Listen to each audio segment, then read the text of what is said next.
Yun, dito tayo ngayon sa loob ng CDR. Napakalaki na monitor. Ayan o. Kitang-kita ang malaking monitor dito.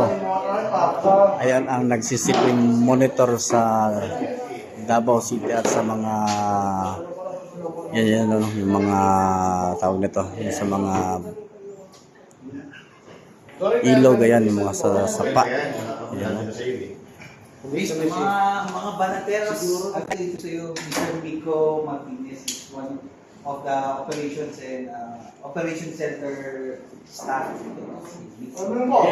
Sige sir, magandang gabi po sa lahat. No? Thank you for visiting our compound, siguro muna ng compound. And I think followers ako ng iba ito, lalo na po si Sir Jack.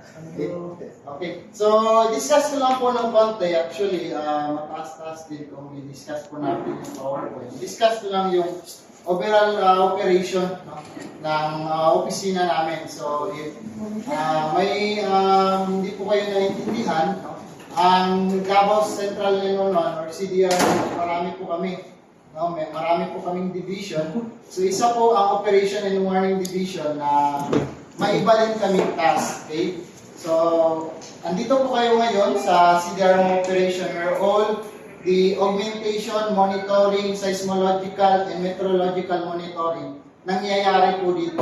So lahat po ng mga nangyayari around Davao City na monitor po namin, lalo na yung weather, flooding, human-induced and natural disaster po. So dito po sa harapan nyo, no, mayroon po tayong mga nakikitang sources of information, no, mga sources po ng mga status around Davao City. Unang-una, meron po kami mga monitoring sa river system and coastal areas namin.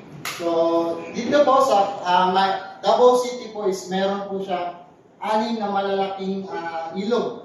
No? Itong mga ilog na ito, posible itong nagtukos ng malalaking baha, lalo na pag malakas ang ulan. Now, in order to have a proactive approach during flooding, if nakikita nyo po, madilim po yung mga cameras na yan, no? Lahat po yan, naka-install po yan doon po sa sources talaga ng tubig, doon po sa bukid, no? Hindi po sa downtown area. Bakit po ganyan? No? Pag may malakas na ulan, may malakas na bagyo, no? Ang source ng baha, hindi po sa downtown areas, hindi po sa bukid. In order to have enough time na makaalam yung mga taga Davao, lalo na yung mga affected areas, no, impacted areas natin na mababahaan, meron na tayong camera sa plan, no? Yung sa mataas po na bahagi ng Davao City, na kung saan nalalaman natin kung malaki ang tubig. No? So for example po, sir, siga. For example po itong Tamugan, no? Isang source ng tubig po nito, galing po ng Bukidnon. Kahit walang ulan po ang Davao, pag uulan ng Bukidnon, may baha po, no? Pag pupunta tayo ng Tamugan, I think 1.5 hour bago ka makakapunta doon. And if there is an increase of water here, no, namomonitor namin na may increase ng tubig, itong tubig na ito, it takes 3 to 4 hours bago yan makadating dito sa Bunker 1. So we have enough time, no? Depende sa status ng tubig, kung ano po ang gagawin namin. Mag-preemptive evacuation ba kami? Mandatory evacuation. The same system that we have here sa 6 na sapa po na meron kami dito sa Davao. And this monitoring system po is hindi siya kailangan ng kurente na nakakonect sa poste. No? Solar power po yan, kahit na may walang kurente sa area na yan, magpa-function siya. At sa nakikita nyo po, meron siyang floodlights. No? During heavy rains, during rainy season or thunderstorm, magpa-function po yan. No? Magpa-function po sila lahat. And 360 degrees, no? And lahat po ito,